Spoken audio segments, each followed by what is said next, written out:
¿Qué significa creatividad? A year ago, I asked this to a group of parents in the community of Isiki, Nicaragua.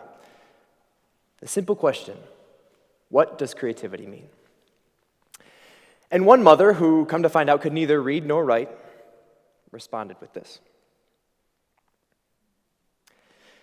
You know, when I think creativity, I think art, I think colors, I think innovation.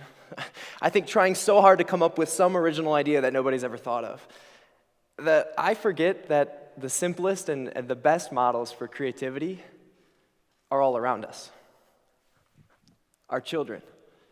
So today I want to talk about children. I want to talk about how they connect to our adult selves.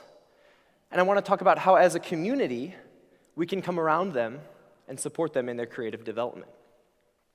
Now, disclaimer, I am not a psychologist. I am not an architect. I'm not an educator. And I'm not even a parent. But I am a product of a creative education. I'm a person who feels that throughout my education in K-12 and university settings, I was given the freedom to explore questions where I could tackle with my own original ideas. And I came home to two parents who were educators who never let me settle for anything cookie cutter at home either. I am also a question asker.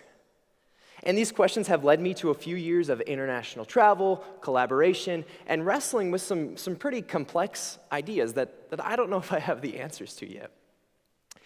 2 years ago, I said to my professor at GVSU, Dr. Lane, he taught an innovation class that I took. I said, Dr. Lane, what's a guy got to do to go to Nicaragua with you? Not fully understanding that he had 20 years of experience there working with the university, developing different innovation projects for communities and for students down there. And so thus began the journey of a project that we like to call Creative Schools. Creative Schools is born from the idea that we have all of these well-resourced, highly funded, interesting preschools here in the United States that look a lot different than those in Nicaragua, where classrooms seem to be a little bit more simple. And is there a way that a space can inspire creativity in the preschool setting?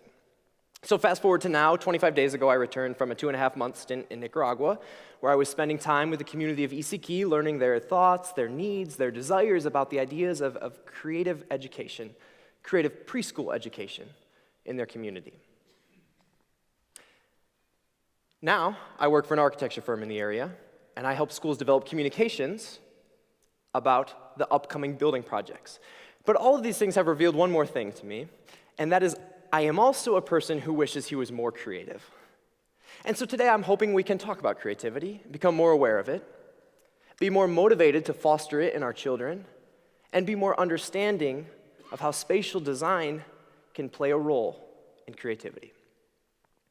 Because space, community, culture, creativity, they're all linked. And something I've discovered in my past few years of travel and studying this is that they're important. So I said I was good at asking questions. So today I want to walk you through a few questions that I've been mulling around in my head, and I want you to invite you into that. And we're going to use our friends in ECK not as answers, but as a perspective for what's going on in our own communities. Question 1, why does creativity matter?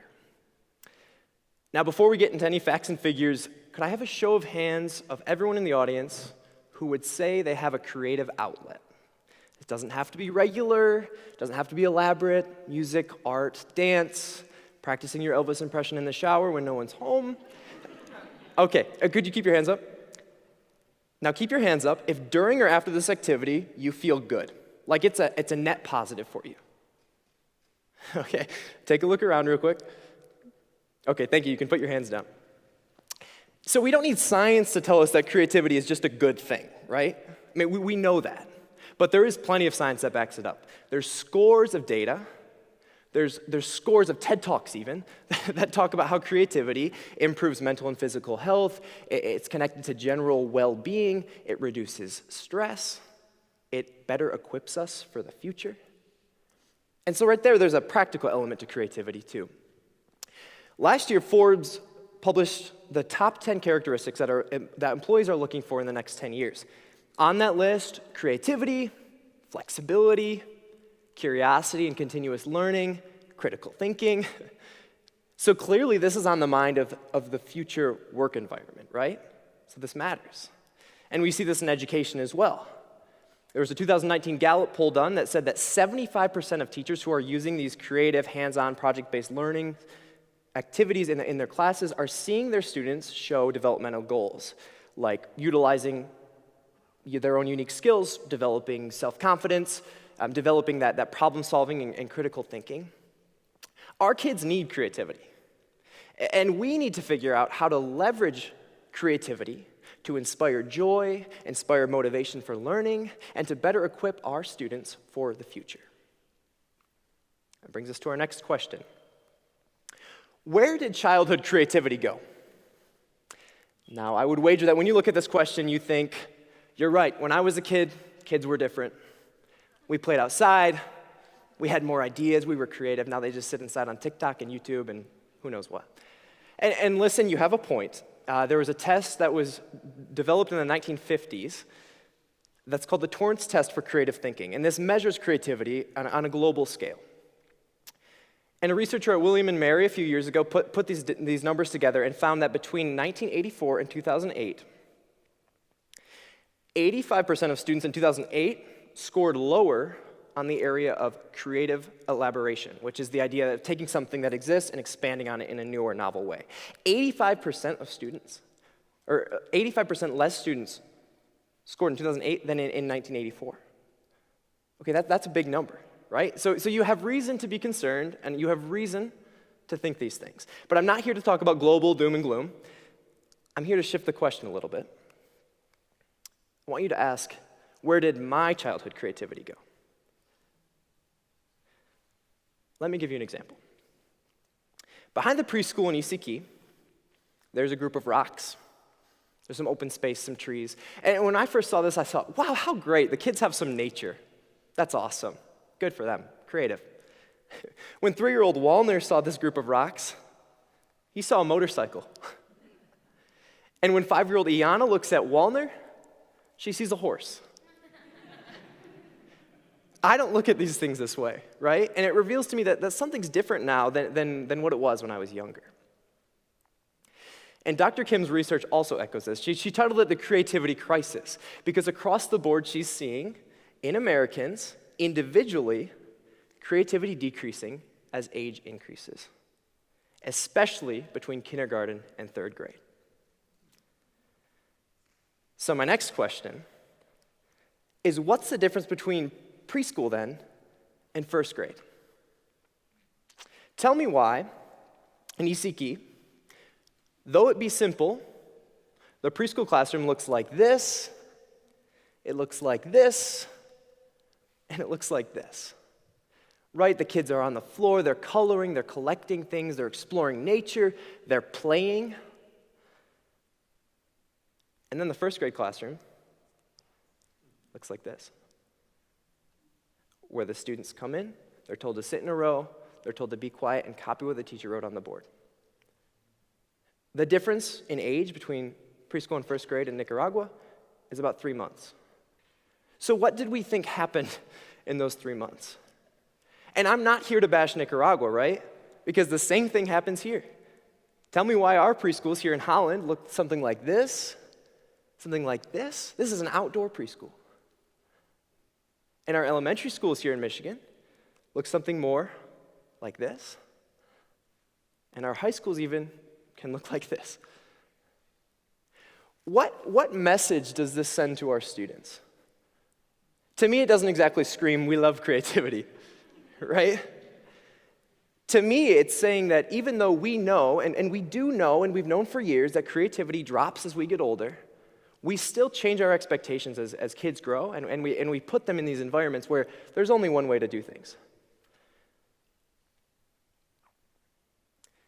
So even though the scholastic community, the research, even our own tuition says that these creative, innovative, open, flexible spaces might be something interesting to explore, we still go back to this. And now there's a conversation to be had about the teacher attitude, the teacher's pedagogy, what they're doing in the classroom, and of course we can have that conversation. But frankly, I think pedagogy receives the blame almost all of the time, and I'm not here to bash teachers today. I think they're overworked and underpaid as they are.